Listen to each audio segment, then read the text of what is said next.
Hey guys and girls, hope you guys are well. Happy Thursday.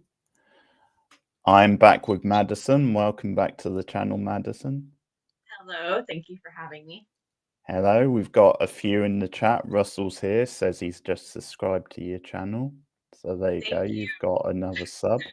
Recently passed yesterday, I think you passed 1K, right? That was awesome. Well done.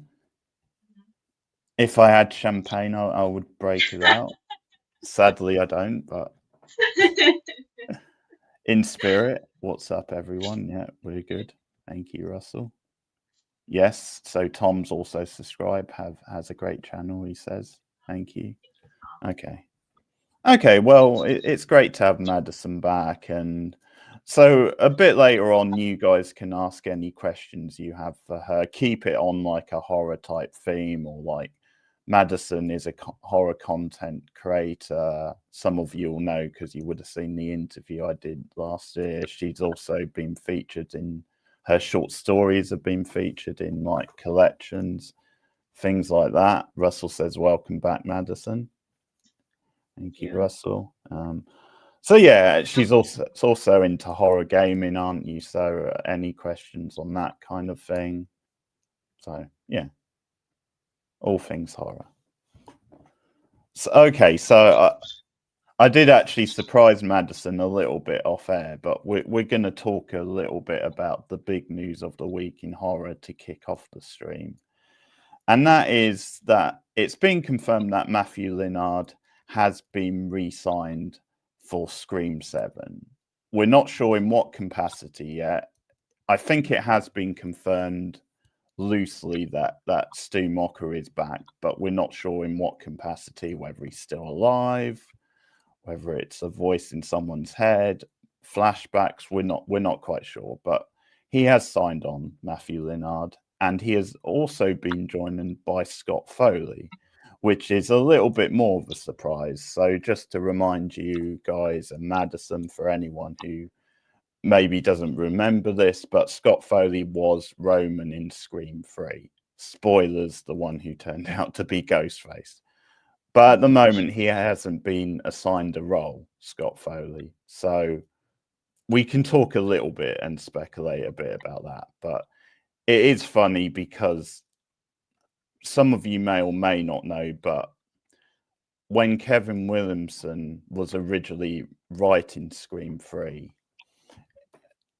that's when he originally had the idea of bringing Stu back. And it's sort of funny because I have a theory on this, but it's sort of funny that now it's been confirmed in the last week that both Scott Foley and Matthew Lillard have signed back.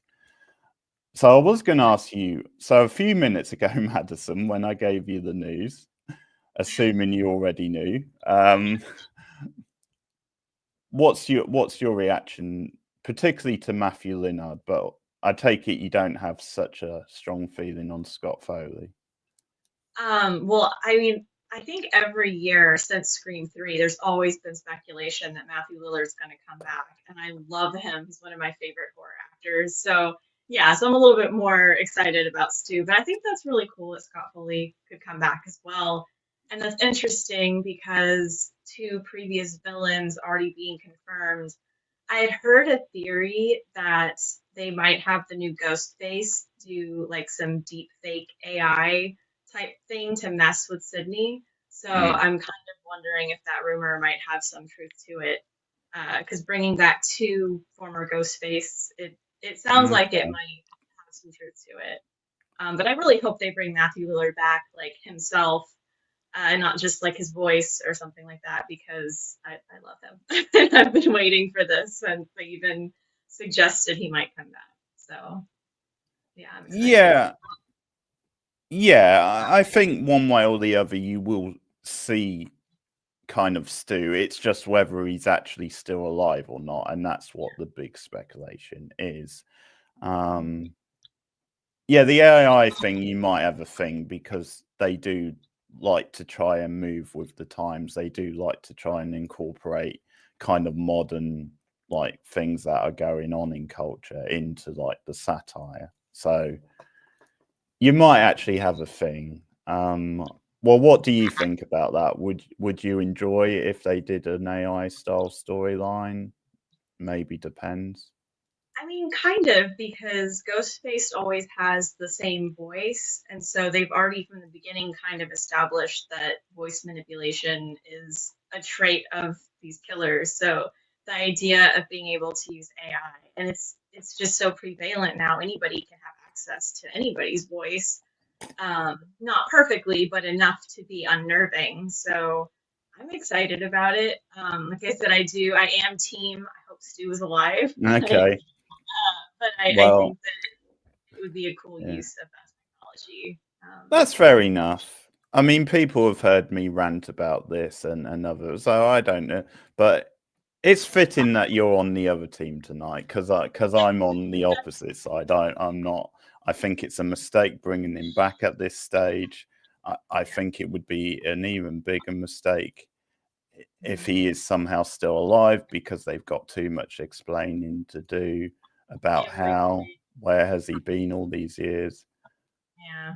But I've done a million or a lot of diatribes, maybe not a million, but quite a lot of diatribes.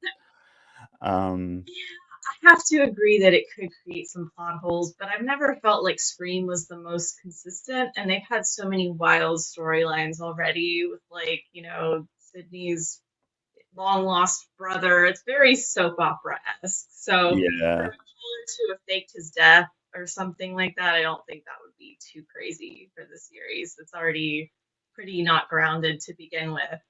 But I can totally understand why people don't want his character to still be alive. I'm just excited he's back either way, though. that's fair enough. I mean, I've got multiple reasons and I've explained them. I think they're never really going to top what they did with him in the original. So I think that's another reason. And I'm, I mean, it is what it is. I mean, it's obviously some of the way things have gone and some of the messy politics, as we've said in the past, is a bit of a shame. But Scott Foley was a surprise. I mean, it's crossed my mind a bit.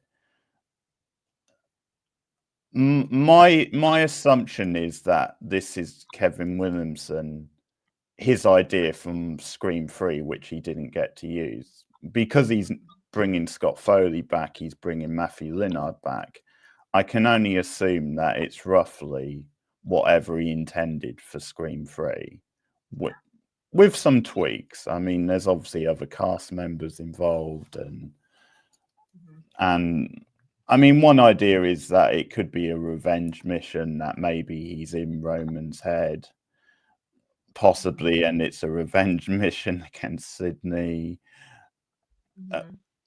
Another thing is, I mean, because they haven't given Scott Foley a role yet, I do wonder if they might actually give him a different character, and it could just be a nostalgic nod to the fact that he was in 3, because it's sort of 25 years on now, so the actor would look quite a bit different. So What if he had a twin brother? Just to carry on the soap opera. those thoughts have crossed my mind, Madison. I wouldn't put anything past this franchise. Twin, Yeah. yeah. Yeah. There's another hidden family member, another love child, or whatever it was. I forget. Scream 3 was such a train wreck. It Roman, I was think, is going to be in flashbacks. not Not sure sure about. about Stu. Yeah, you're right. Maybe what they were going to do in 3, they're going to do it in this one. Possibly. Super AI. Could be Tom. I like the sound of Super AI. It's got an impressive title. I don't know if I'd ever heard of Super AI before. New Nightmare style, that has been rumored. Yeah. Mm. Oh, Um, yeah, could be interesting. Possibly. Also, in the last week, I think it's been confirmed that Kirby won't be returning. And I mentioned her before. What do you think about that news?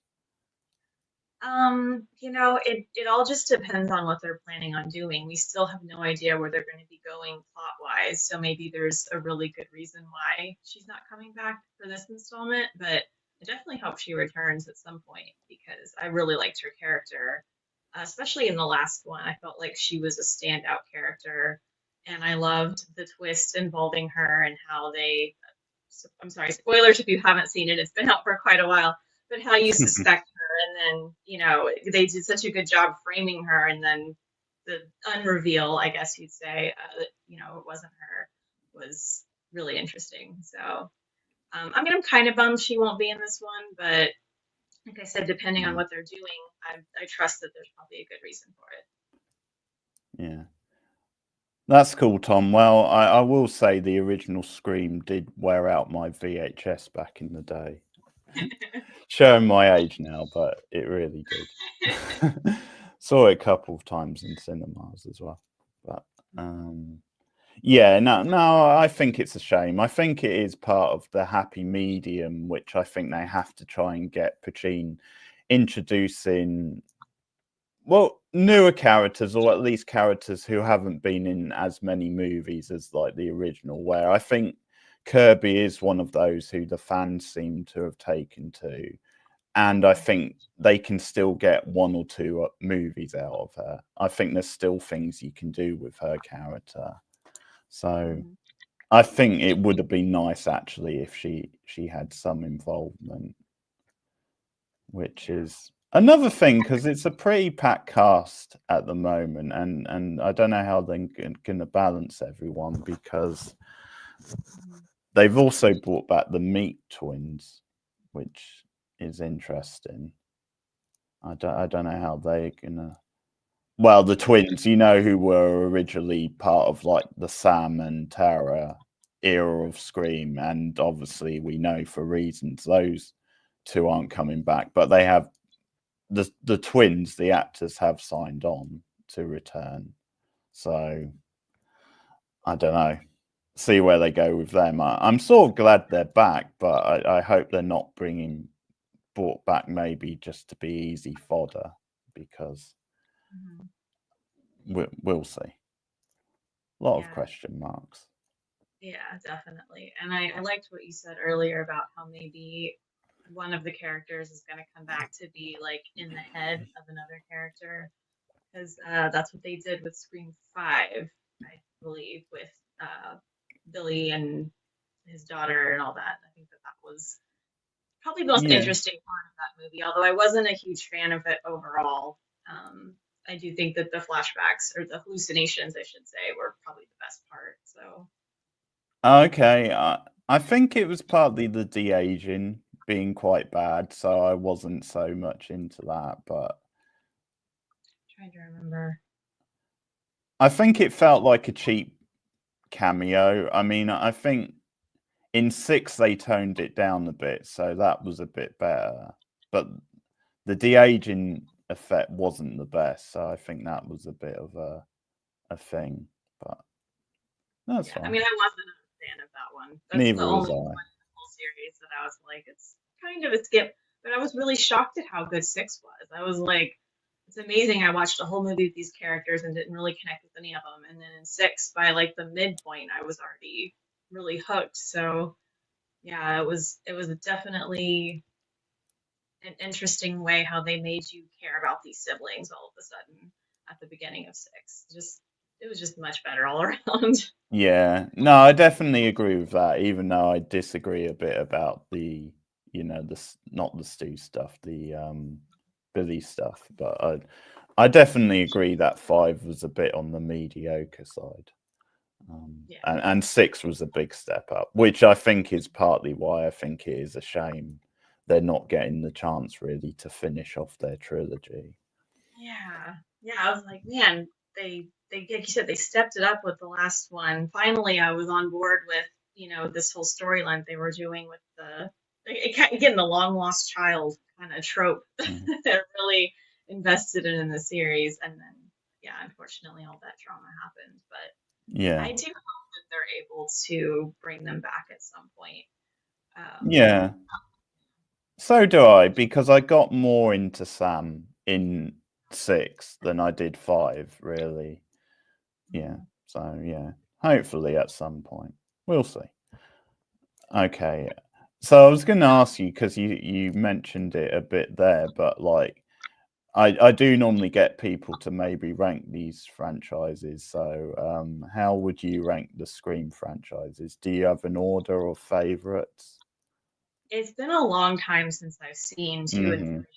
which is weird because sometimes I'll watch the first one and then I haven't rewatched any of them except for 6 That's in a fair. long.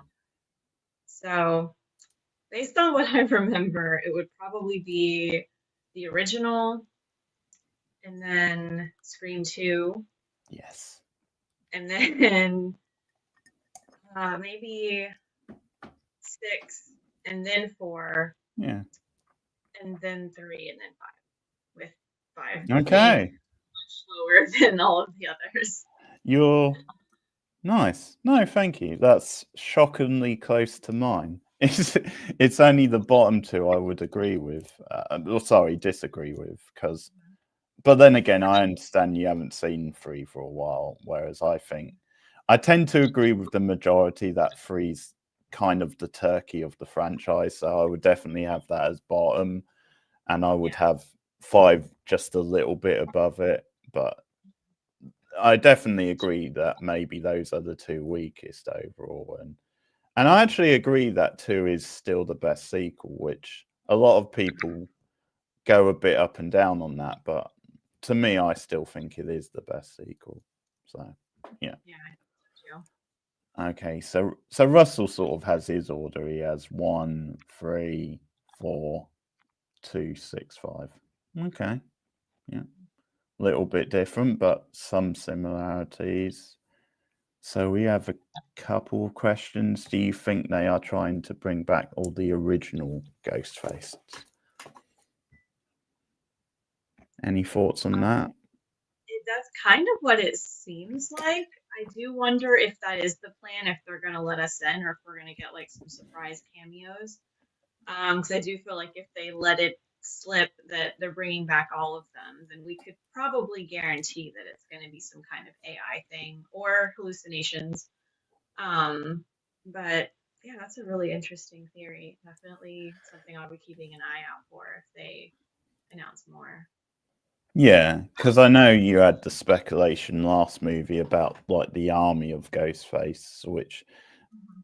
didn't quite pan out, but we sort of got a little bit of that in that movie, but not a complete army, maybe. But it's been rumored. But yeah, past Ghostface, that's a bit different. We'll we'll have to see on that one. Tom Baker says, "Does Madison love ghost movies, the old ones, or ghost movies in general?" Maybe. I mean, what's your definition of the old ones? Like, are we talking black and white silent films or like 90s, which makes me sad when I see people talk I about know. like vintage 90s. I'm like, oh, that hurts. Yeah. My back hurts when I hear that. um, I guess so just go with ghost movies in general. I mean, I guess older ones are maybe quite different to more recent ones, but is it a genre you like? oh yeah, I love ghost movies. That's one of my Yeah, favorite genres. I'm yeah, trying to think like what would be old. Like Poltergeist is kind of a ghost movie that's a little bit older. I think that's still just the 80s. But as for like the old ones, like black and white, I haven't seen too many, but I am kind of interested in watching some more after I saw the original Nosferatu on YouTube. I just watched it out of yeah. curiosity because Nice. and it was fun. It was fun. I Yeah. loved how in the comment section somebody wrote, "I'm so glad I waited until this came to be free on YouTube. It was worth the wait." Such a modern comment, but a great comment. I applaud that.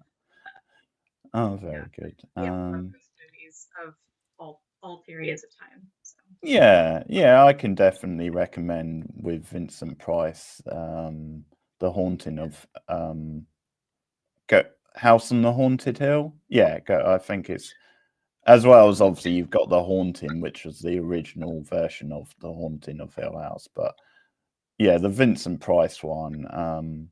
I keep getting those titles confused because they're quite similar titles, but Yeah, I I think think it's House on Haunted Hill. That's the Vincent Price one. he's done that, and he did everything. Yeah, I think legend. House of Usher too, or Fall of the House of Usher or something. I remember watching that one many Yeah. Halloweens.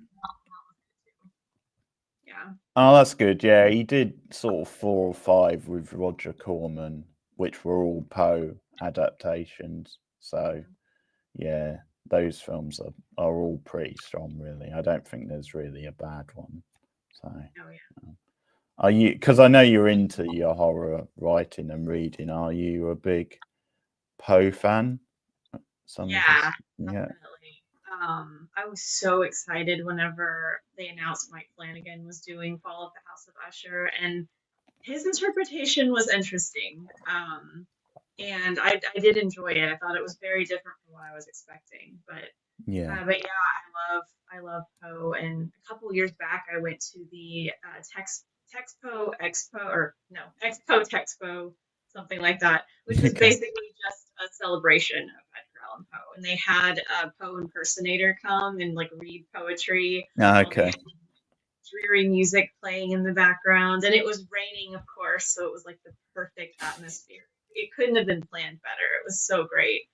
And then we also like talked about Edgar Allan Poe, and I was on a horror panel for that event, and we all talked about like Poe's influence in our work and stuff. And yeah, it was a blast. I love Poe, Oh absolutely. well. Cool. Cool. Cool. Yeah.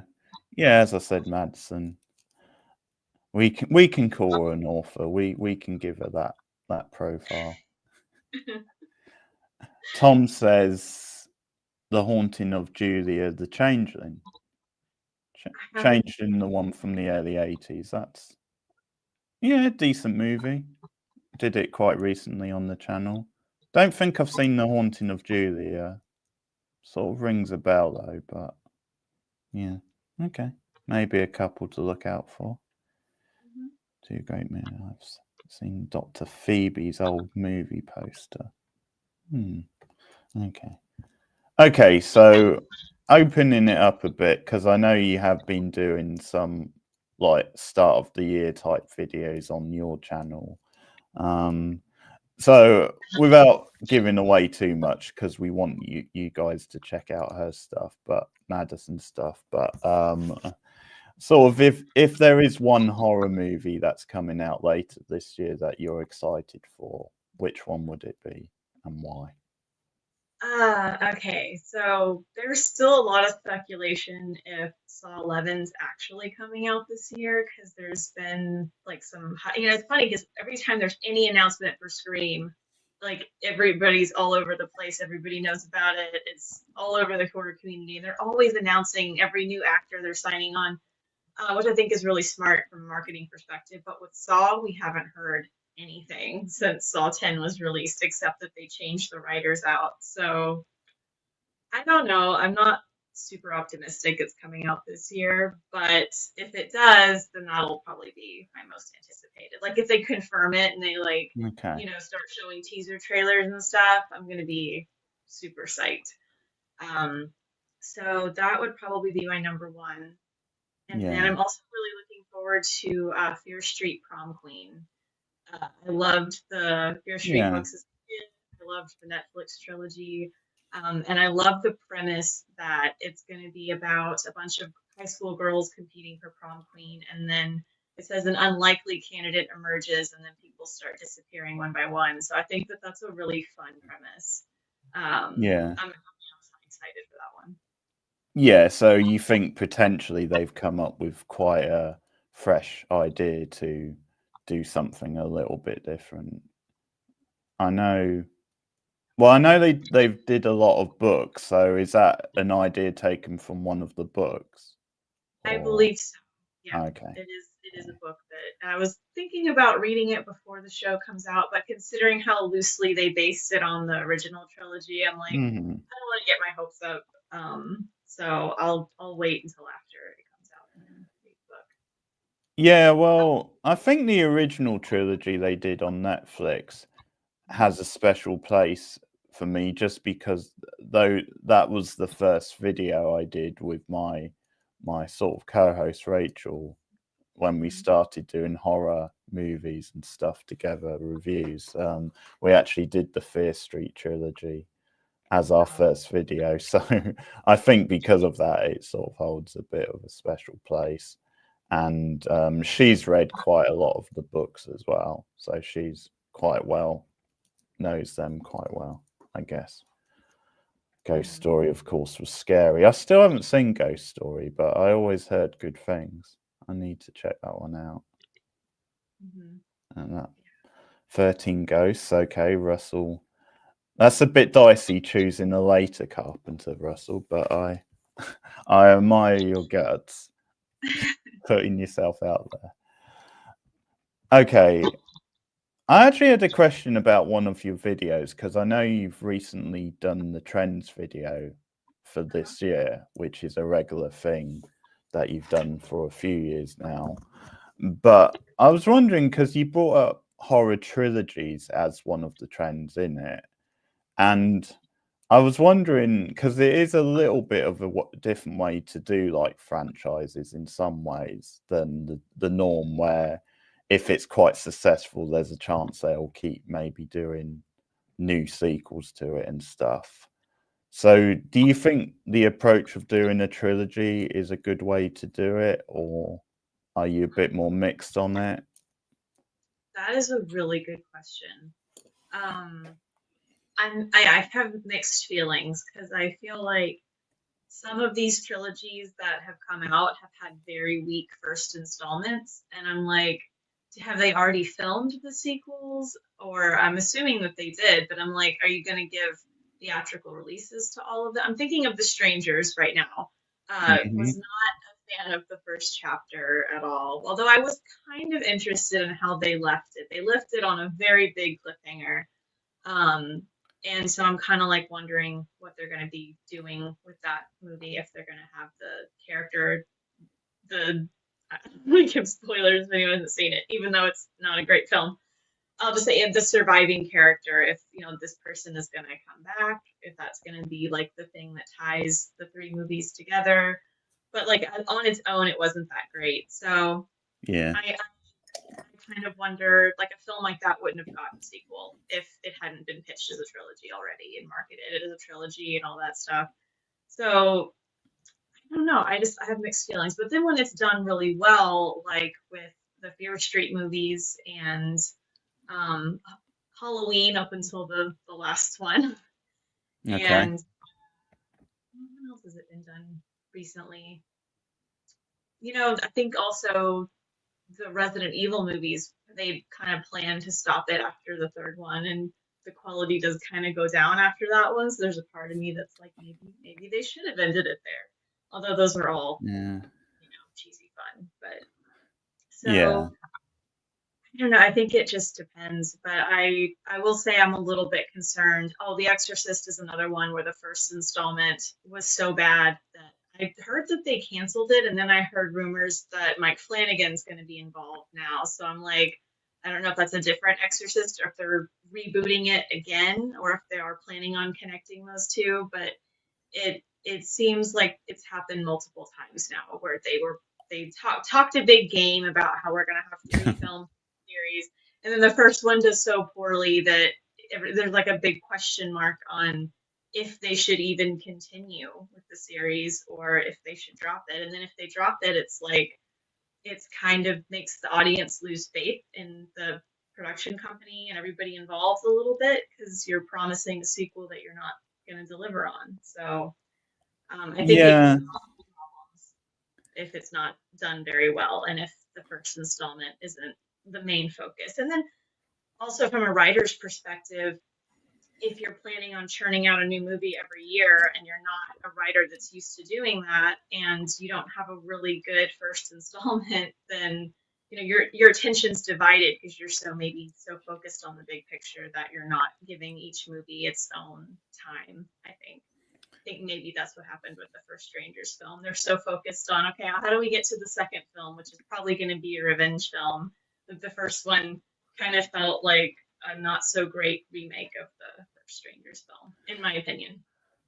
Yeah. Oh, yeah. I mean, I was relieved I got in to see that for free, Madison. That's good. I used one of my monthly free tickets, and I was relieved I got to do it for the channel. But watching it was a bit like a fever dream, and it's a shame because I like that actress from Riverdale. I think she's really talented, but I think she was totally wasted in that movie, and yeah.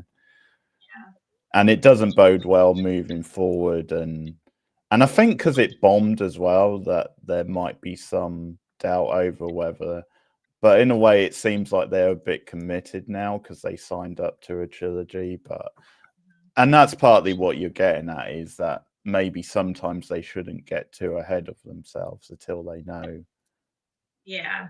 Yeah, I think we need some kind of like probationary contract where it's like Mm. they pitched it as a trilogy, they have an idea for a sequel, but it's not a given, which is I think they did that with The Black Phone. I read somewhere because Mm. I was a little skeptical about the sequel that's coming out this year, but now I have a little bit more of an open mind whenever I found out that Joe Hill had actually pitched it as having a sequel whenever he Okay. pitched the first, and and it got funded, it did very well, and so yeah, so then they announced they're going to do a sequel, and I think that's the way to go. I think that if they are pitching something as a trilogy, maybe it should stay in the writers room and stay like kind of a secret until until the first one does well, until the first film proves itself. And if your film can't stand on its own without needing to promote it as, it's just the first part in a series. If it's not good enough on its own,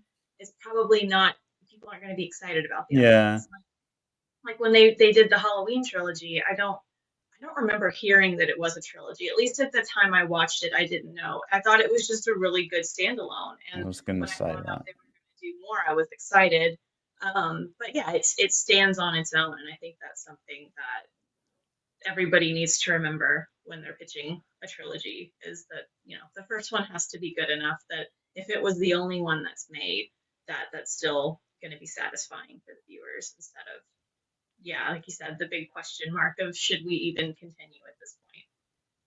Yeah, because I did actually think of Halloween, and I only just had that from you talking there, because yeah, because it definitely wasn't flagged up when they did 2018 that it was going to be like a trilogy, and even though they do that little gut punch at the end of the title, I mean, they did a gut punch at the end of the original Halloween. So just doing a little bit of a tease or a cliffhanger in a horror movie isn't always a signal that you're necessarily going to get. And I mean, in the end, we did get it because the first one did so well. So the money dictated it. But I mean, yeah, I think there is sometimes you can put a bit of a limitation on yourselves by saying, okay, this is going to be a trilogy. Sometimes it's best to just wait and see, firstly, how well the first movie did, but also then if you have an idea for a follow-up later on, rather than saying it's definitely going to be a trilogy. And I mean, going to back to the books ideas, like another one of your interests. I mean, sometimes it makes sense when you do a trilogy of movies because they're based on the trilogy of books.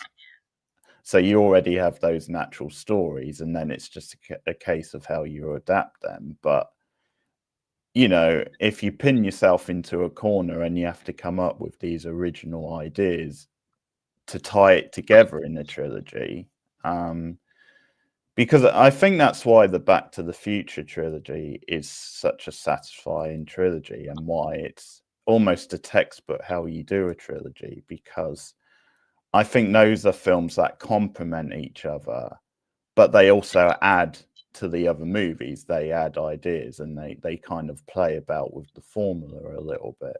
So I think that's one of the textbook trilogies because it sort of shows how you do it, I think. Yeah, yeah, it's been a while since I've seen them too, but I do remember I really enjoyed those films, and that Yeah. yeah, they had like clever nods to each other and lots of reoccurring jokes and felt really connected. So yeah, that's definitely, and it's interesting that you mentioned adapting from a book and how since there's already source material that you're not trying to hurry up to come up with things because and then also people might be expecting a sequel if it's based on a book series because that's what they did with the Divergent series. Everybody was so sure it was going to Hmm. be really successful because Hunger Games and Harry Potter were all the rage and they had done so well in the box office. And then the second to last one did so poorly that they weren't even going to make the last film. And then I think that they did, but it ended up being like direct to TV or something. I don't really follow the series, but I remember when they announced they Sure. weren't going to make the last one, it was like, okay, so nothing is guaranteed apparently. It's an interesting thing to think about though, is that Are yeah, you I mean, talking? Sorry, are you talking about the most recent Hunger Games that you sort of had? oh no, it wasn't Hunger Games, it was Oh, sorry, I Divergent. missed what I you just said. meant Divergent. this Yeah. was kind of what made that sort of young adult dystopian Hmm. romance triangle kind of genre so popular. Yeah. Um, no, it was Divergent that didn't get the last film, or Okay. they had to switch some. I don't remember exactly what happened, but I remember at least at one point they canceled it like in the middle of the series, and I was like, wow, I'm so glad I'm not a fan of that series because what a bummer. Okay. But yeah, I mean that just kind of shows that nothing is ever completely promised, even whenever you are adapting from a series. But It's always a shame, isn't it, when you're invested, like if you are one of the fans. I yeah, always feel sorry, even if it's something I don't care about. I think, I do believe in up to a point satisfying the fans and fans at least getting to see the trilogy play out if they're expecting a trilogy. yeah. Yeah, If that it had is been a Buffy, shame. I would have been devastated. I loved them so much, and I thought about reading Divergent, and then I heard that news, and I was like, okay, I'm glad that's not me. Yeah. Having to suffer in this disappointment. But yeah, yeah, that's rough. Okay, I'll read a few comments because we've had a few. Russell agrees with us about The Strangers Part 1, of course. Mhm. Exorcist, they should leave alone. I think they should leave alone for a while at least, maybe in a bit. Um, yeah, because I just think it's been run into the ground, that idea and the exorcism kind of subgenre. And as we know, they've never really recaptured the Mhm. magic of the original. So Yeah. So I know. Hello, Dick Skull. Welcome to the movie. The stream. Welcome. I know he said about Mike Flanagan projects, how he's announced so many and he'll never make all the ones he's tied to. I think that's probably a fair comment. Yeah, because he's involved with the Life of Chuck is coming out this year, and then he's involved with the Okay. Stephen King Tower remake, Dark and then Tower. there was another Stephen King project I can't Carrie, I remember. think. Yeah, I and think then it's Carrie. Yeah. yeah, that's right, Carrie. I think there was a third one too. Anytime there's a new Stephen Okay. King project, they're like, let's see if Mike wants it. And then yeah, The Exorcist, and I think there was one more thing. I remember thinking, is this like his 5 year plan or something? Or is he just saying Yeah, yes to he's just planning out his retirement. He's got all these in place that'll pay for my retirement in the future, something like that. But yeah, I mean, a lot of them I'm intrigued with because obviously he has done some really good TV like horror adaptations, some that aren't so good, but he's got a decent batting average. But yeah, it feels that maybe because he is one of the people of the moment in horror, then he's he's stretching himself a bit too thin. Maybe, Yeah. we'll have to see. Yeah, I wonder how many of those contracts he signed that have like a timeline stipulation. Because if they don't, then maybe that is his 5 year plan. I mean, that's what I would do. Because if you have like one or two films bomb, then you don't get as many of the really good options. So if I could just get like at least 3 to 4 year timeline on each contract, that'd be some really good job security. Yeah. Well, yeah, he's definitely made for a little while, and I agree with you. I really did enjoy the his very different take on Four of the House of Usher. I would say that and The Haunting of Hill House are his two best series. I wonder if sometimes if he intends to actually write certain things and then doesn't, because I know with the follow up to Haunting of Hill House, Bly Manor, he didn't actually write it in the end. I think he was just a producer. It was different writers. So I wonder if it was a little bit of he was getting a bit too busy with other projects, and maybe initially he was going to write it, because I went in expecting him to be the writer initially. So Yeah, that is news to me. I did not know that he didn't write Bly Manor. Bly Manor was not my favorite. I would say no. that was a little bit better than Midnight Club. And then I would say those two are probably his Okay. worst, at least the worst ones that are associated with his name in terms of like the miniseries. Yeah, I agree with you. Hill House is probably his best still, and then Midnight Mass for me, and then Fall would be after that. But I mean, they're all Okay. Okay. I think we're similar. I was a bit bored by Midnight Mass. I didn't stick with it, so I was. yeah. I'll But admit it isn't until the third episode that something exciting okay. happens. It Yeah. feels like after the fourth episode, everything snowballs really fast and gets good. So, Okay. um, It does yeah, seem a bit of Marmite, that one. It does seem that there's people, maybe especially people who grew up and went to like Catholic school, who kind of relate to it a lot more. Whereas maybe if you don't have that background so much, because for me, some of the overlong, tedious speeches got a bit much. But yeah, I don't know. All of these complaints are so valid. I just still love it. you I still liked it. love That's fair it's enough. long. There's long monologues. I know some of those scenes could have been shortened by a minute or two. Still like it though. I Fair, just that's fair. I enjoy I tried Madison. I gave it a good go. I it. gave it sort of 5 or 6 episodes. I didn't bail sort of after 2, but I gave it I a will. try. I won't judge you. Yeah, Uh, I like also how it shows different religions. Like the okay. character, the sheriff character who's Muslim, and it really kind of humanizes them and draws some similarities to Christianity in a way I haven't seen anything else do.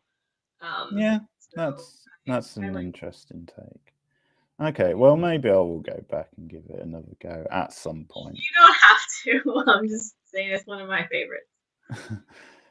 So yeah, because Midnight Club, I don't know, I didn't mind that too much, and maybe just as more of a coming of age horror. I think once I realised what it was, I didn't think it was too bad, but yeah, I think my but expectations were too high. I think I should probably rewatch it again at some point, because that was one of my favorite Christopher Pike books. And then yeah, they also adapted kind of The Starlight Crystal, which is one of my other favorite books. And the episode had nothing to do with the book. And I hate when shows do that. I'm like, if you're going to sure, create a yeah, whole new story, don't call it something that already exists.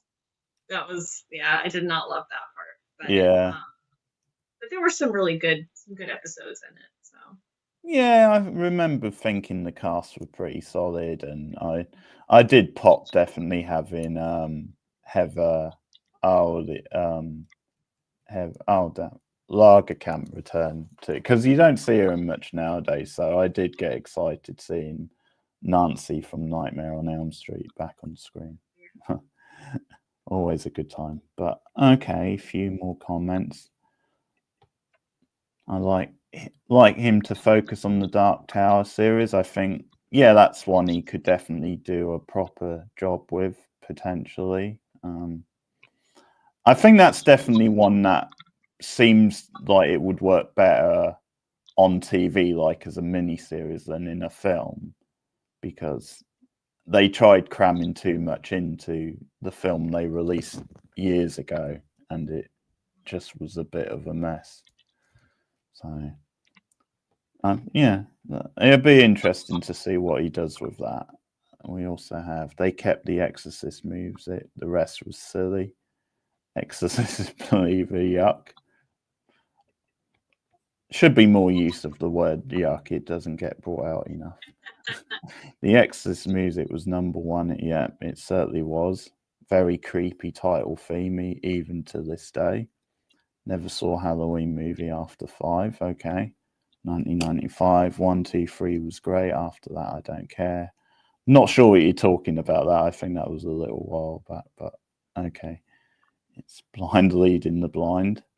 Flanagan, okay, this might be. Flanagan wants to do a Rasputin, series, which would be awesome. Okay. So it sounds like he's putting lots of feelers out there. Anyway, yeah.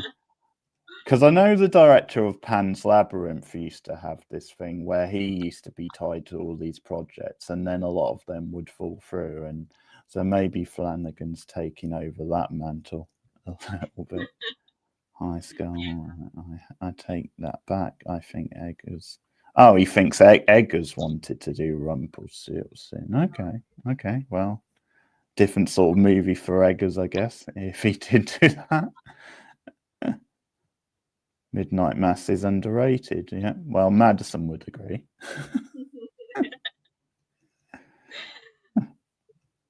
Yeah, I agree. Fair enough. They cancelled. Well, it was just a limited series, wasn't it? Yeah. I think that one. I don't know if you watched it, Russell, but I don't think they could have done season 2 unless it was like an anthology show. There wasn't a lot of survivors in that one. Yeah, I think a lot of his have been limited series, whereas I think he was obviously a little bit bummed at Netflix for not giving him a season 2 on the Midnight Club, because obviously there was things he could have done. And I remember a part of me was like kind of glad because I liked it, but I hated that like little cliffhanger they left at the end. I was like, why? Yeah. Like you just created more problems than you answered. But I guess that was what they were trying to do to lure people into season 2. But like I said, I think I'm just more the type of person that I'm like, give me a really satisfying ending, and then if you say you have an idea for the next one, even if it feels like it's concluded, I'll have an open mind. But if you dangle a little plot thread at the end that makes parts of the other of what you just showed us like not make sense, then I'm less likely to be interested. And I don't know. Netflix is hard to get a season 2 anyways, so I feel like that was already a very risky move because they love to cancel things after a season or 2.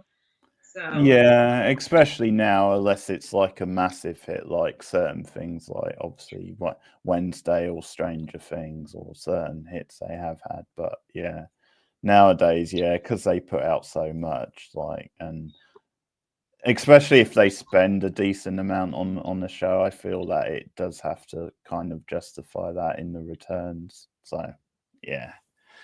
I think that's fair. And I think with certain shows, you kind of see that, okay, they're setting up a universe here of characters and kind of things like that. So you kind of understand that hopefully moving forward, you might get a few different seasons where they advance things. But it's a bit different with something like that because it does feel like something where you can do quite a neat little, like, limited series. I know there was multiple books. So I mean, I guess maybe you could do more than one with that. But like we said, a lot of his have been kind of limited series anyway. It was just that one which felt like maybe could have done a bit more. But yeah. I actually had a question because I know you brought up The Last of Us on one of your videos, because season 2 is on its way pretty soon, sometime in April. So I know you're excited for that. But as a video game player yourself, what do you think made The Last of Us Season 1 so satisfying? Well, I didn't play the game, Mm. so I can't really comment from that perspective. Although one of my friends who did play it was like, there were so many scenes that were pulled straight out of the game when they adapted it into the show, and I'm like, that is amazing. I love that that happened because I mean, can you think of any other, especially horror video game, but really any video game adaptation that's done that? Because usually it's like, oh, we took a couple, if you're lucky, we took a couple characters and they look like they do in the video game, and now they're in the movie. You're welcome. Like, they usually don't take the time to do such a close adaptation. So I think that that was a really great way to honor the fans of the games, and it made me want to play the games even more. I actually Yeah, do own the game. I just haven't played it you because haven't I got round to it, yeah. Very so bad. nice. But yeah, I loved it because well, I mean, I love the father daughter connection. Obviously, it was a really good emotional drama as well as a horror story, and of course the special effects are horrifying. I think I might have like a phobia of like a plant horror phobia, because the ruins also really like messed with my head for a couple days after I saw it. Oh, Um, yeah, yeah. yeah, where like the plants are crawling in their skin. Like, I had nightmares for 3 nights that I had the roots crawling inside of me, and I woke up like, and so yeah, the plant or the fungus horror, I should say, in that so much really great body horror in the series. Um, but also, Yeah, without giving anything away, that last episode was such a brilliant plot twist. I don't think that anyone who hadn't played the games knew exactly what was going to happen. I definitely didn't know it was going to happen. And so that yeah. really makes me excited whenever a story raises the stakes at the last minute, does executes a really well done plot twist, and then also stays true to the characters, and doesn't have any characters holding the idiot ball or doing things that are completely out of character just to make the story work. Mhm. Yeah, like the decisions that the characters make in the last episode feel very true to who they are. So yeah, I think the first season was so good, and then of course the fallout of that episode and how they're going to tie up those plot lines is a huge mystery. I mean, at least the people that haven't played the games like me. So I'm excited to see where it goes and what's going to happen. Yeah. I mean, it seems to me, because I am a casual, so I haven't played the games, but just as someone coming in from the outside, I would say generally casuals like me have been satisfied because some of the things you said, I think it just works as a really good, like, engrossing drama. There's tense horror scenes in it, but I don't think they overdo the horror scenes. I think they build up to them and they hit at the right moments and they're well done. But I think if they did them too often, you would maybe lose that sort of suspense. There's some great horror direction, obviously the father daughter stuff is brilliant. So I mean, all that's there for me, but it seems like even fans of the games are like satisfied. It seems like, I Mhm. think for most people, you're always going to get critics, and I think you're always going to have people from the games who have played them who will criticize certain things. But I think by and large, the people who have played the game seem pretty much on board, and they seem to accept that to adapt it onto TV, you do have to make certain changes. And I don't know if this is something you agree with, but something I think is a little bit of a difference with, and it's something I've heard other people say, but I think one of the differences is that when you're playing a game, in a way, it's you who have to figure things out. It's you who has to do all this, and you're going through so many hours, a bit like you're solving a puzzle in a way. But in theory, when you're watching a movie or a TV show, that does the work, but then you can obviously put your own feeling on it, what you think about what's going on and stuff. And I think that's one of the crucial differences is you're not doing the work so much. Like it's not you in control of the narrative so much as you would be when you're playing the game. So Yeah, I think that's why there are some games that it would just be so difficult to adapt, even though the games were very popular, like Portal. Although I don't think that would be okay. impossible because I like the tutorial aspects. Sorry for those who haven't played the game. Again, it's very old, but you know how the tutorial is actually evil AI and it's manipulating the user. I think that'd be fun to see in a movie, but I don't think that there's any possible way you can recreate that experience because it's so it feels like a betrayal when you're playing the game and you find out the tutorial is, you know, evil and it's manipulating you. And I mean, not like in a negative way. When I was playing it and found out, I was just like, "Oh, this is so cool!" Like I was nerding out so hard. I don't think that a movie could ever capture that. So yeah, I agree. That interactive element. There's just some games that are just you're never going to get that exact experience. Now maybe you could recreate it similarly, and it would still be kind of cool for maybe people that don't play video games for whatever reason. Yeah. But I know my mom doesn't play a whole lot of like story-based video games, so I'm like, I guess it'd be cool if somebody did try to adapt Portal so she could have a similar experience. Or Yeah. maybe I should just go make her play Portal. I don't know, but yeah, like you said, there's an interactive component that's missing in films that some games you're never going to be able to adapt quite well. So Yeah. I think they're just yeah, they are different mediums, but it does seem like something like The Last of Us, the first series has just nailed it. Like it's got that balance of it's created certain things for dramatic effect, and because you know, telling a story on TV over a few episodes, over like it was like a 9 episode first season, is very different from the way a video game functions. Because I think I heard that that third episode, the one where they do like the flashback, and most of the episode is in the past with those other two characters. I think I heard that was something they came up with for the show. I don't think those characters are actually in the game, and yeah, I think that episode is absolutely beautiful. I mean, I love that yeah, episode. So I heard the characters in the game, but you never meet that you never character. actually meet them, Yeah. right? So yeah, I thought that was great too. I loved that and the flashbacks. I think that was a really good decision to add that storyline. Yeah, so that is the rare example of they took all the things that people from the game loved.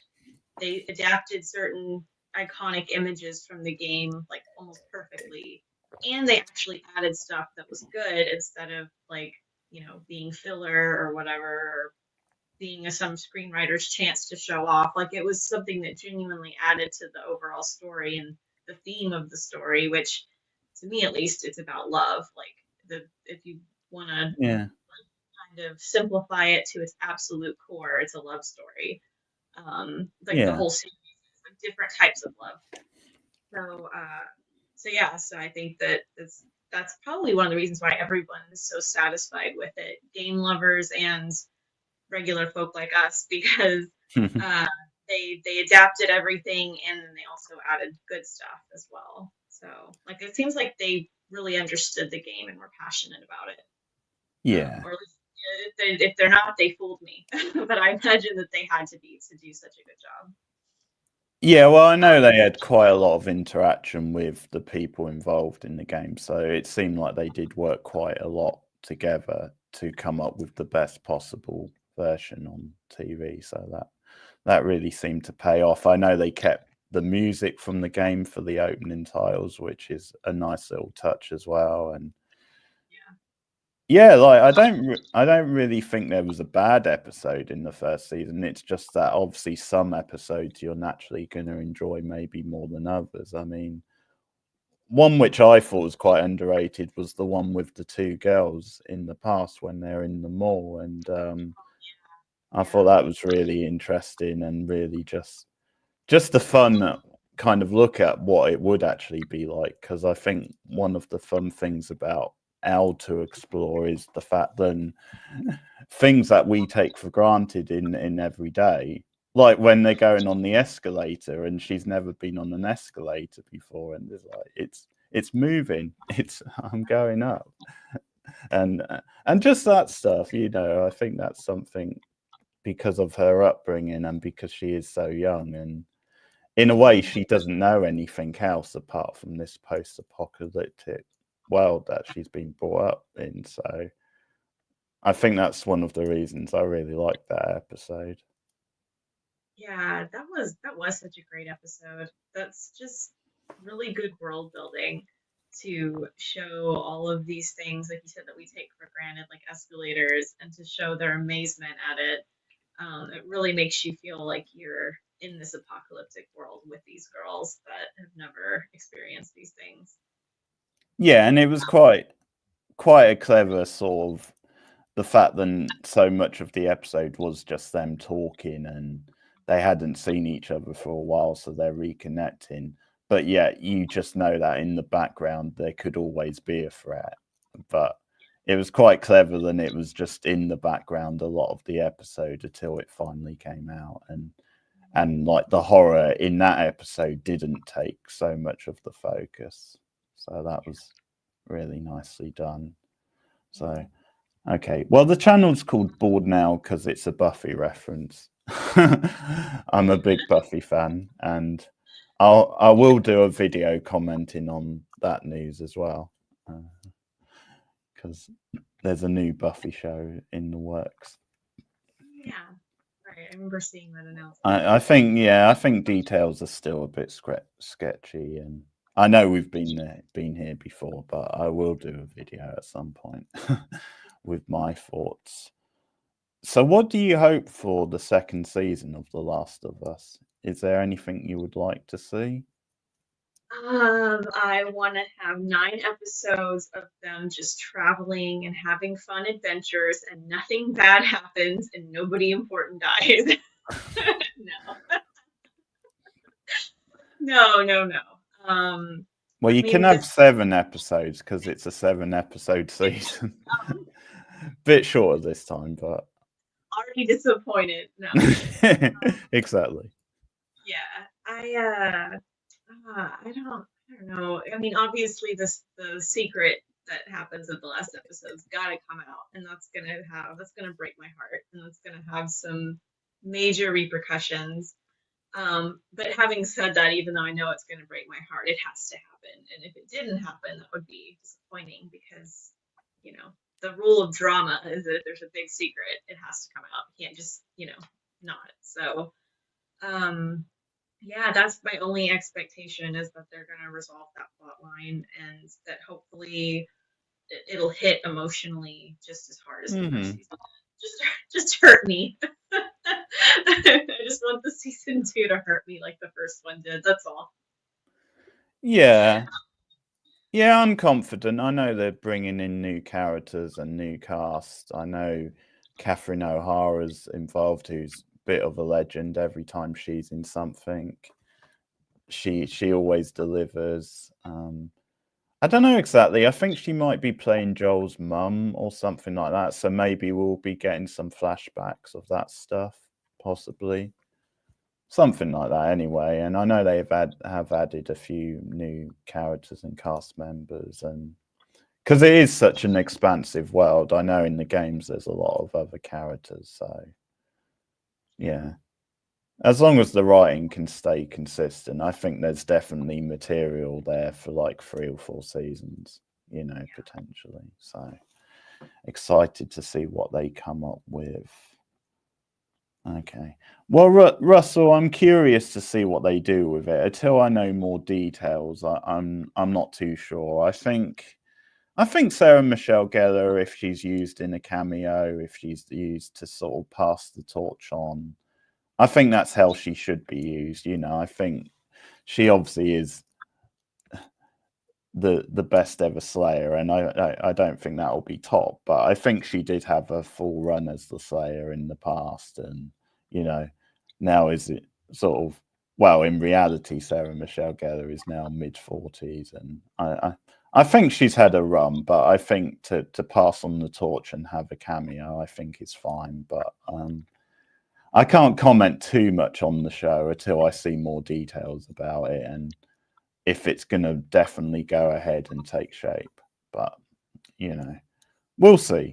We'll see. I think one thing I would say is that I think they need to tread very carefully on the humor because, the humor of the original Buffy was so unique and the dialogue and I think sometimes you just capture magic in the bottle with certain shows like that because, I mean, I'm watching The West Wing at the moment, which is another favorite show of mine. And, the way the characters talk in that, like the dialogue is just so unique to that kind of writing and that kind of show. And I think sometimes it's very hard to capture that outside of that show or with other writers, and we have moved on a lot now. So I think as long as they keep some of the spirit of the older show, I think that's what they should do. But I think sometimes shows or movies today can sometimes try a bit too hard to be quirky and a bit too hard to be like funny all the time. And yeah, the humor doesn't always land. And as I said, I think the original Buffy had a particular kind of humor. So I don't mind them having some humor in the new show, but I think maybe they should tone it down because I think they would really struggle to recapture some of the magic from the old show. So yeah, I don't know if you have any thoughts on that or anything to add.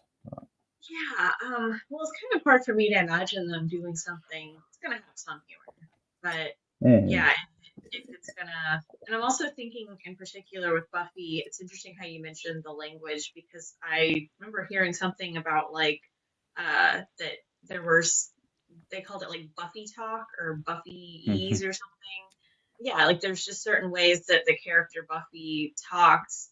Like I can't really mimic it, but just certain phrases and ways that she would speak specifically that were like so characteristic of the show. They said it actually started to rub off on some other shows. They would have characters kind of talking like her and using the same kind of words. So it's like it'll be interesting to see because like Buffy was such a hit show that it was kind of a cultural phenomenon that affected not just other shows, but just kind of like pop culture overall. And like you said, they kind of just, captured something really rare.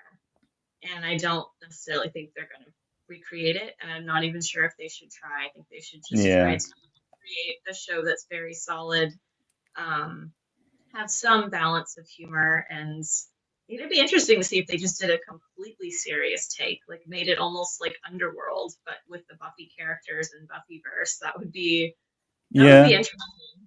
And they couldn't compare it even to the original because it would be so different. Maybe that should be the way that they go. But yeah, it'll be very yeah, difficult to try to recreate that chemistry that the original cast had. I don't think that they could even do it. It'd be very hard. yeah. Yeah, it's funny because I think with certain formats on like shows or films, they are things which you can constantly maybe recreate and because I'm actually not so much against the idea of them doing like more a different X-Files, like a reboot of that, because I think that format very case of the week, very like monster of the week, like, I think you can just update it and add a little bit more modern stuff in, but still have roughly the same format. Maybe not go so heavy on the conspiracy stuff as the original show, because I think conspiracy theories was such a big part of like 90s culture and things like that. Whereas nowadays, I don't know, because in some ways the internet spoils conspiracy theories and things like that because so much information nowadays. But definitely the format of the X Files, I think I am up for seeing more and recreated as long as it's good. Whereas, yeah, there is this sort of apprehension with Buffy that maybe like it was a very unique show in its style and in the dialogue, like we said, and that maybe to try and recreate that, yeah, you're taking a big risk, maybe. Yeah. And also thinking about it too, Buffy was iconic because it was one of the first shows that had like an openly lesbian couple, Yeah, and, like, showed them kissing, and yeah, it's interesting to think about now because we see it all the time. But like in the '90s, that was groundbreaking. That was, that was up there with Will and Grace in terms of representation and, kind of moving society forward. And yeah, so that's interesting. Another thing, another hurdle the new show kind of might feel some kind of pressure to compete with, is sort of that kind of, I guess, progressive ideology. So I wonder if that's something else they're thinking about, or if they're even thinking about it that hard at all. Um, but it's another interesting thing, and another way I think the new show kind of has to prove itself a little bit because yeah, Buffy was, it was the chemistry, it was the humor, it was how progressive it was, kind of like Star Trek in a way, like it wasn't afraid yeah. to boundaries and do things that hadn't been seen before on TV.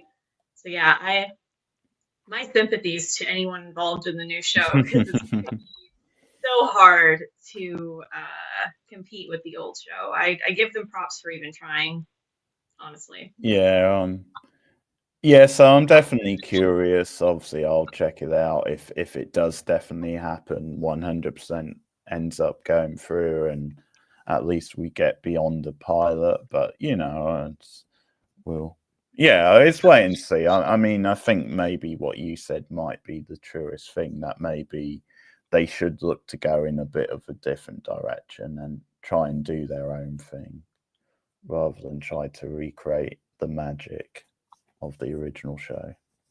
Yeah, So I think that would probably be the best way to. yeah, we can do a movie watch along. Why not have a movie watch along with Madison? We can do that another time. Definitely, that's something I do regularly on my stream. So if we can arrange something, Madison can even pick the movie. I Oh my challenge her to torture me. Oh, we have to find something that you haven't seen, because, or something, maybe something that, maybe Midnight Mass, since you didn't like it. Oh, thanks. This is Yeah, why it's good. a Notice Devin's marathon stream. We'll be there all night. Okay. Yeah, no, that's definitely something we can do. We can agree on a fun horror movie.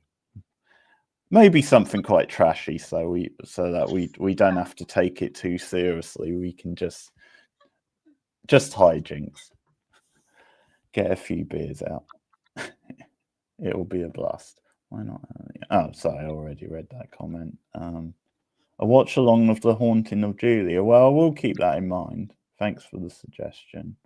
I meant to ask before when we were talking about The Last of Us, because actually last year, again, not that I've played the game, but I did actually enjoy season 1 of Fallout. So that's actually another recent pretty good adaptation.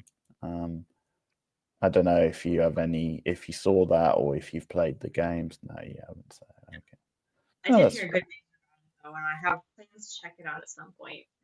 I heard they also did Halo, I think, and that one was also fine. received fairly well. Not bad, yeah. Yeah, I've not really heard much about the reception of Halo, so I'm not, yeah. Because I think Fallout, it did seem like they captured some of the black humor of the games and like quite a nihilistic sort of world a little bit. And yeah, I mean, I enjoyed it. I can't comment too much on how it matches up, but yeah. Okay. Okay, Russell has a question. Do you have a favorite horror game or any new books you're working on, Madison? Good Uh, question. Thank you. That is a great question. Favorite horror game of all time, probably the original Resident Evil. Still, that game scared the crap out of me as a kid. And then there was also a game. not that I played, but that traumatized me as a child, called D, that was on the Nintendo that my parents played, that also scared me quite a bit. And there's like a scene where there's like a giant rock that's rolling down the staircase and you have to run from it. And I don't know, as a child, I would just see that rock anytime I see a staircase, just expecting it to start coming down. Um, so those two games hold a special place in my heart. But also Shivers. It was a computer game in the 90s that Okay. is like a puzzle game where your friends dare you to spend the night in a museum that's like abandoned, and you have to track down these spirits and contain them in these special urns. So that was a really fun game. That was a No, little that does spooky. sound good. Yeah. I do So like the premise of that one. Yeah. that was a really fun one. And then you're in a virtual or a fake museum, so they have these books you can read that has all these fun facts about ghosts and spirits and different cultures. And yeah, I got I'm such a nerd. So that's why I like Oh, that one fine. because We're all nerds. it has a great soundtrack too. The Shiver soundtrack.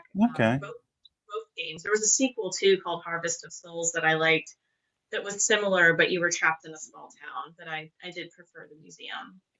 Yeah. Um, and they both had a really good soundtrack. So yeah, that would probably be my favorite games.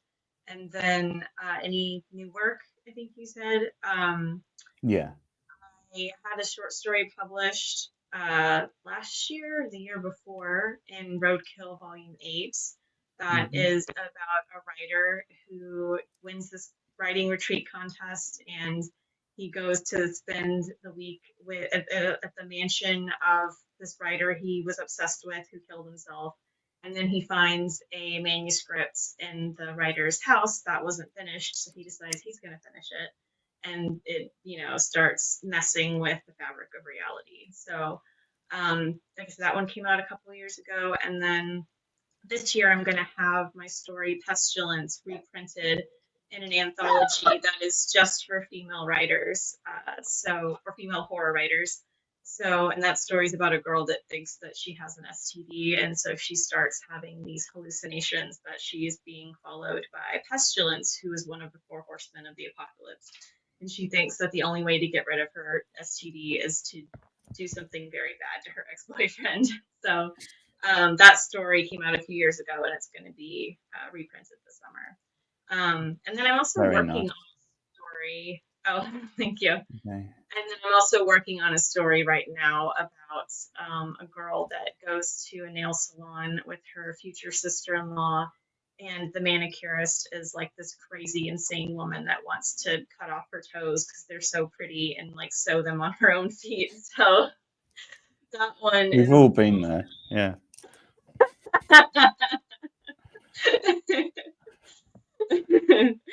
um, that one's a little sillier, and that one will probably come out this year, next year. But yeah, it was inspired by my real life toe, which is disgusting right now. I fell on Halloween night, and the toenail like ripped half off, and so I Ouch. walked around with it Sorry. for like a month, just waiting Oh for it to, no. and then finally I had to have it yanked off, and it is pretty gnarly Ouch. still. Yeah.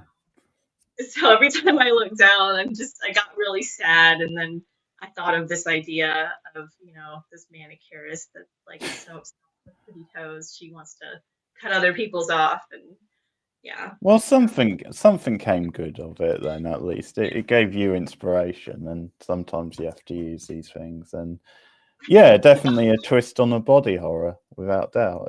It's part of the body. So I was going to ask how you come up with some of your story ideas. Is it based on a lot of real life stuff, or?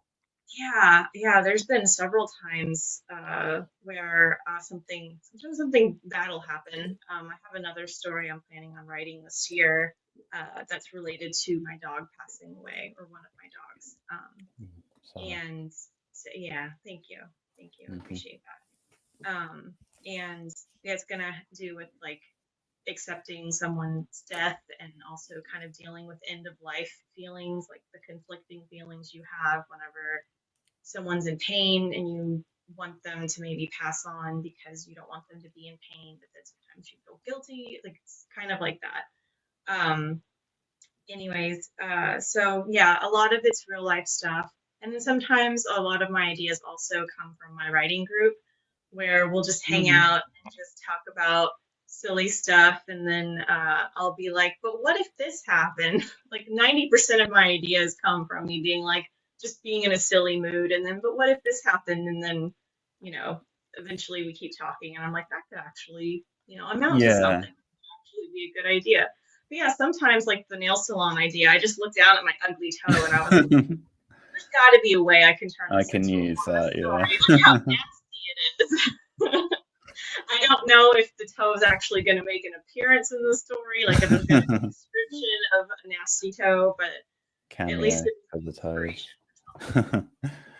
Oh, very good. Well, I did link your website with some of your work in the description of the video, and so you can catch up with Madison's stuff on that website.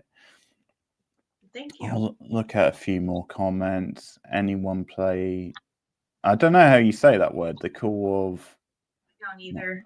Too no short, tabletop. Yeah, something like that. RPG. No, Have it, but it I sounds don't. really good. Yeah, the title's intriguing. You've got us by the title, Dick. I'd say that. There's a Are you lot. into RPG sort of games or not really?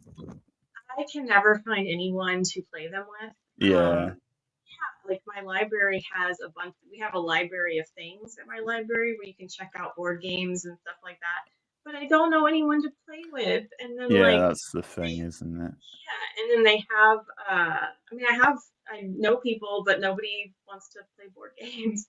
And then I know my library does have a board game night, but it's always like little kids and families Ah, and okay.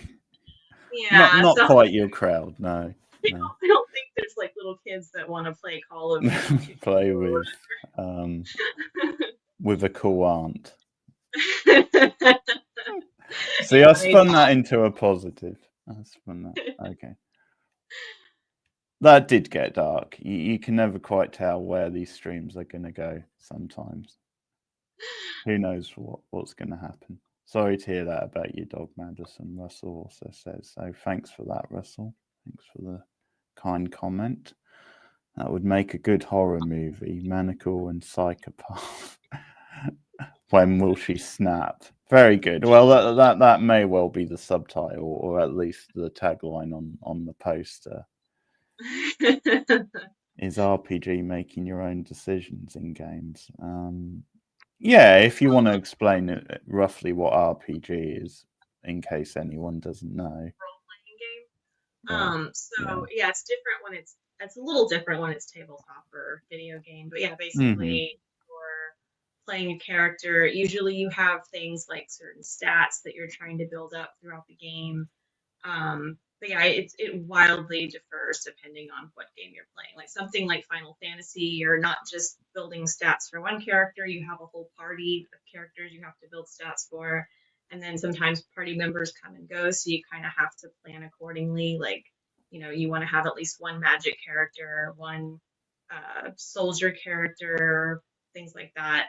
Um, but yeah, essentially, role playing game is it's a game where you're playing a role, and so Mm-hmm. yeah, that'll be different. Also, if you're doing like a tabletop game, usually you'll have like a certain character you're playing. You have to come up with a backstory for them, like Vampire the Masquerade or Dungeons and Dragons. Usually you're playing one character, and you'll have other people that are also playing one character. And then you'll usually have some kind of like game master too that's in charge of everything and tries to make everything move seamlessly. But yeah, like I said, I haven't had too much experience with the tabletop games, Mm-hmm. unfortunately. But yeah, when it comes to video games, I'm pretty familiar with the games that are like Final Fantasy, where you have like a whole party that you have to manage. So Yeah. Well, I remember, and this again is showing my age a little. This is back to my youth a little bit, but I remember when they started introducing like interactive type games, where it was a mix. Nice cameo for Madison's dog.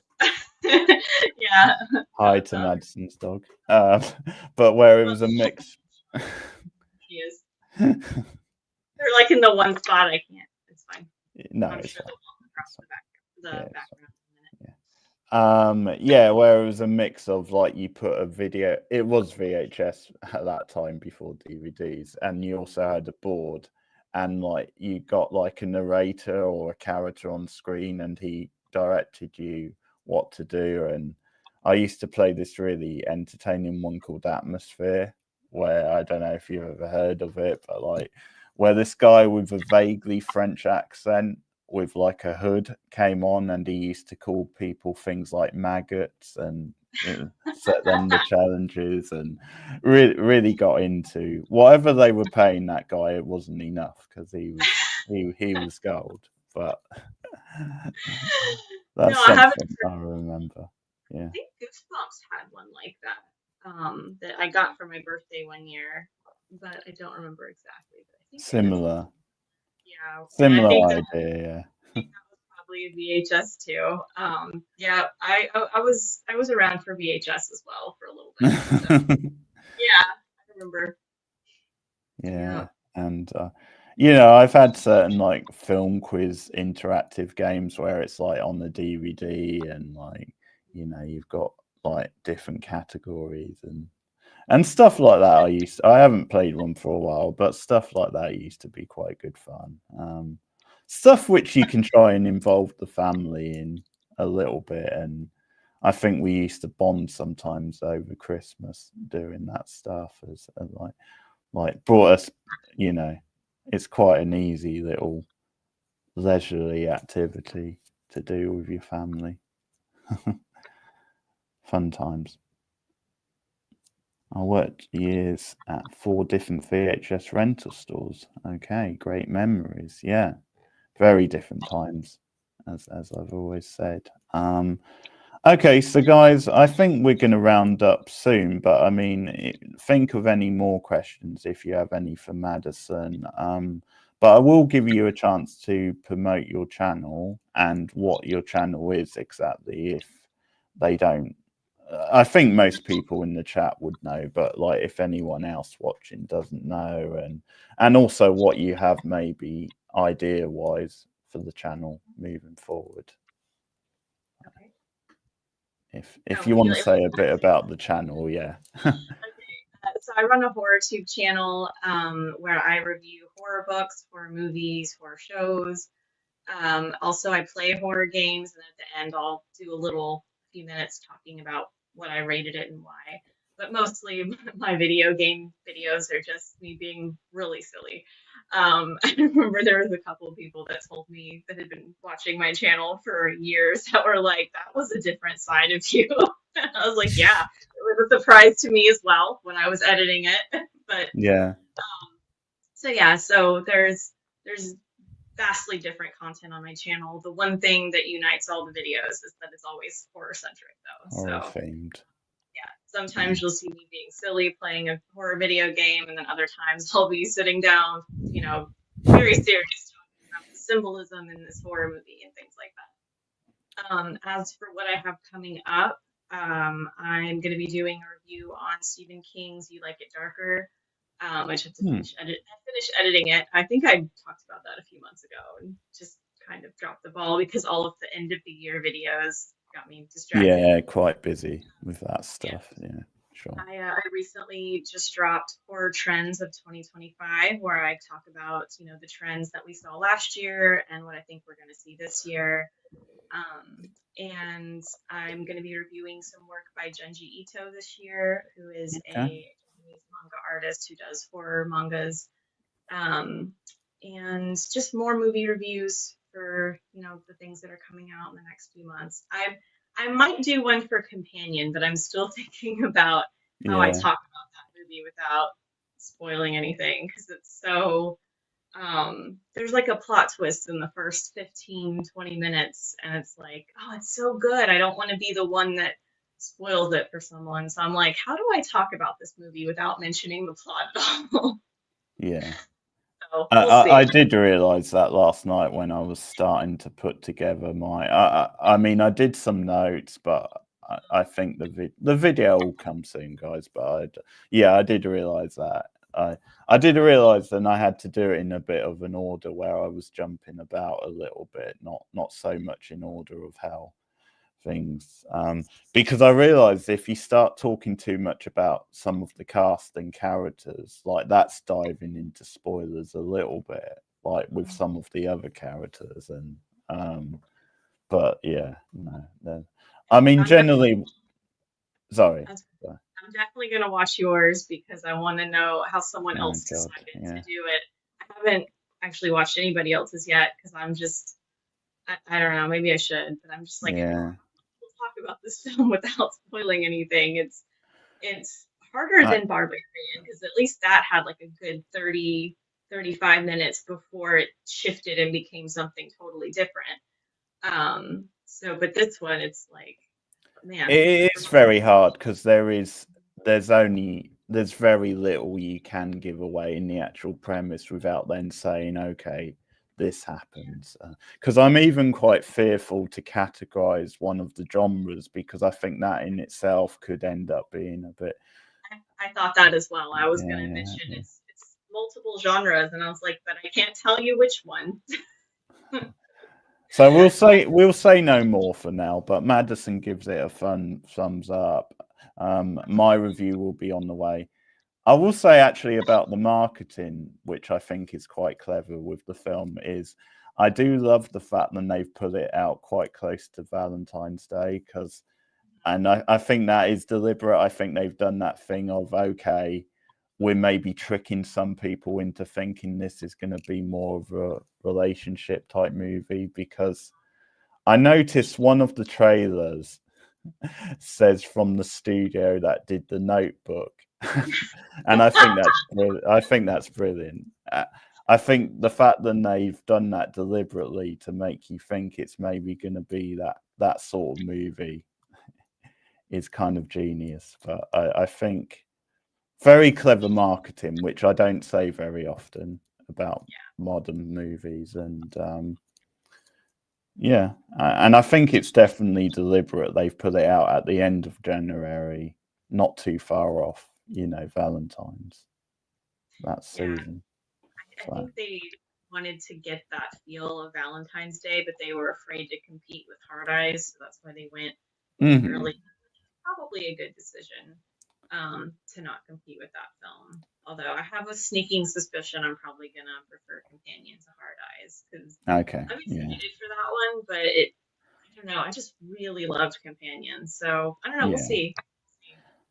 So Maybe December. maybe different audiences, but yeah, possibly. I think there's something to what you're saying Yeah, because it is. there. Sorry, good.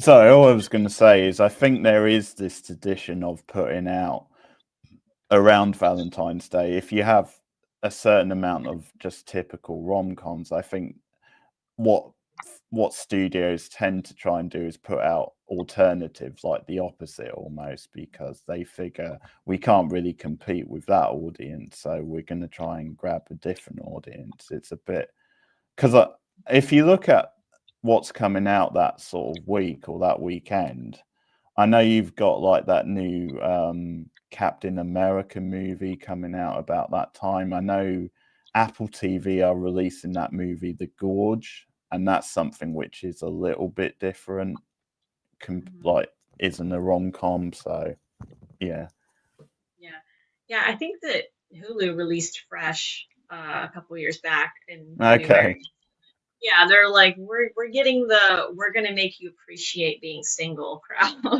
yeah. Have someone you're gonna watch this movie and be like, I'm good. Yeah.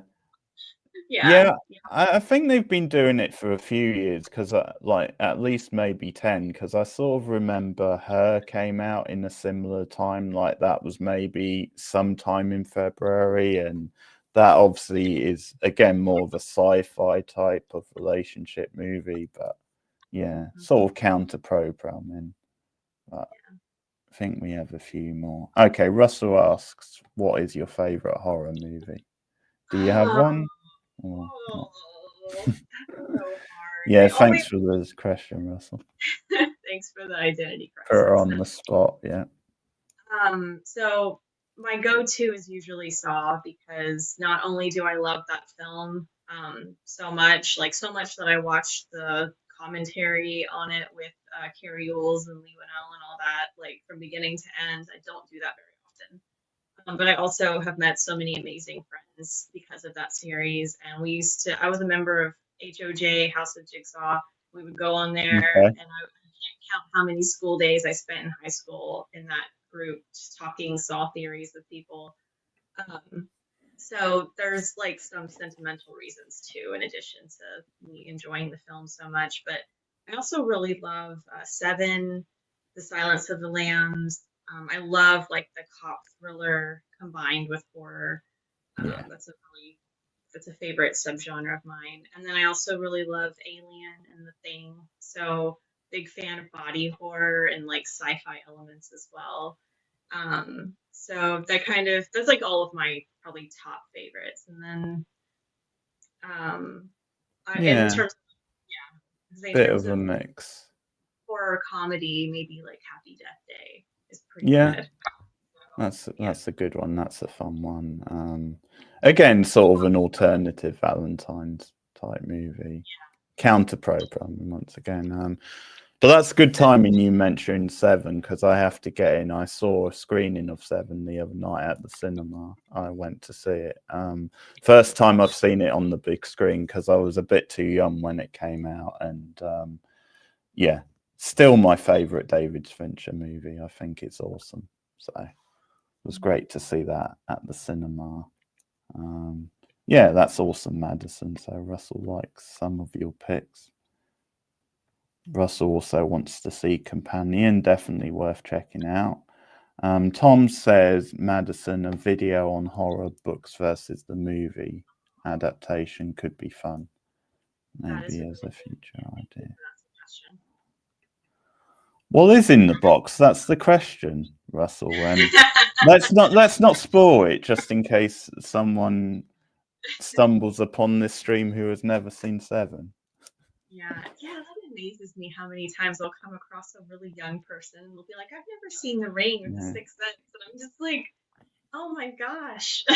Yeah, how many chances do you need? But just on the off chance, we won't spoil it. But yeah, that's such a big pop culture moment, that whole ending and the scene. And I mean, there's spoilers for that, like on people's T-shirts sometimes. So it's just so big important. I hope they get to see it before someone spoils it. So yeah, and there's so many great touches. The fact that they only bring up it's like maybe they predicted the future. Maybe they knew mentioning Kevin Spacey would be a bad thing in the future, but just the genius of them saying and Kevin Spacey at the end of it rather than having him mentioned in the opening credits. That is, so you didn't know going in maybe he was in the movie. That's something which is much harder to do now because of social media and stuff like that. I wish they could pull more of that off, though. They did a good job with Deadpool and Wolverine with the surprise cameos. I was surprised by everyone. I heard there was some surprises in that one. And I saw it a couple weeks after it came out, too, and I was really impressed with the fact that nobody has spoiled it online. I was like, that's a good fandom there to keep it a secret for other people. That's nice. Yeah, cool. Okay, so I think this is a good place to end the stream, but thank you everyone, and thanks for Madison for joining us tonight. It's been a fun chat. We've sort of gone all over the place, different subjects, but I hope you've enjoyed this one, guys. And Madison, I hope you had a blast as well. I did. I had a lot of fun talking about all these things. I think 2025 is going to be a fantastic year for horror. I'm so psyched. Okay, that's cool. Thank you. That's cool. Take it to the bank, Matt. If Madison says it, it must be true. Gospel. Okay, thanks. Obviously, we'll have Madison back in the future without doubt, and go and support her channel. It's a really fun channel, and You know it's time to end the stream because Madison's dog is getting upset, and that's the signal to end the stream. Thanks, everyone. Have a good time. We'll see you again soon. Take care. See you soon, guys. Good night. Okay.